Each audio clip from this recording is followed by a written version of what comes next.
Boneless chest piece पर गहरे cut लगाएं। मैरिनेट करने के लिए नमक, लाल मिर्च का पाउडर, धनिया पाउडर, जीरा पाउडर, हल्दी, काली मिर्च, गरम मसाला पाउडर, लहसुन अदरक का पेस्ट, नींबू का रस और दही डालकर तमाम अज्जा को अच्छी तरह से मिक्स करके मुर्गी के पीस के ऊपर लगाएं। ढककर 2 घंटे के लिए फ्रिज में रखें।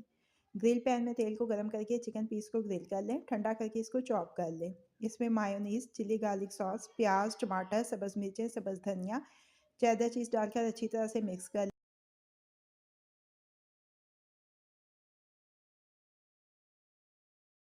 मैदे को पानी के साथ मिक्स करके पेस्ट बना लें।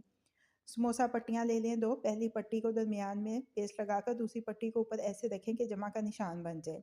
दरमियान में तैयार मेज़ा रखकर समोसा पट्टी को फोल्ड करें और पेस्ट लगाकर सील कर दें।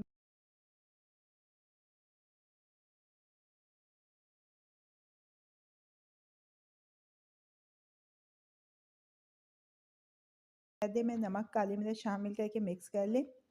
बॉक्स पैटीज को मैदे में फोल्ड करके अंडे में डिप करके ब्रेड क्रम्स में फोल्ड करें। फ्रीज करने के लिए एक ट्रे में फासले फासले पर रखकर 2 घंटे के लिए फ्रीजर में रखें। एयर टाइट बॉक्स में डालकर फ्रीज कर लें और सारा रमज़ान हस्बे ज़ोर निकाल कर इस्तेमाल करें। फ्राई करने के लिए गर्म तेल में फ्राई करें। किचन टावल पर निकालकर ज़ायद तेल जज्ब कर लें। सर्विंग प्लेट में निकालकर अपनी पसंद की डिप के साथ सर्व करें।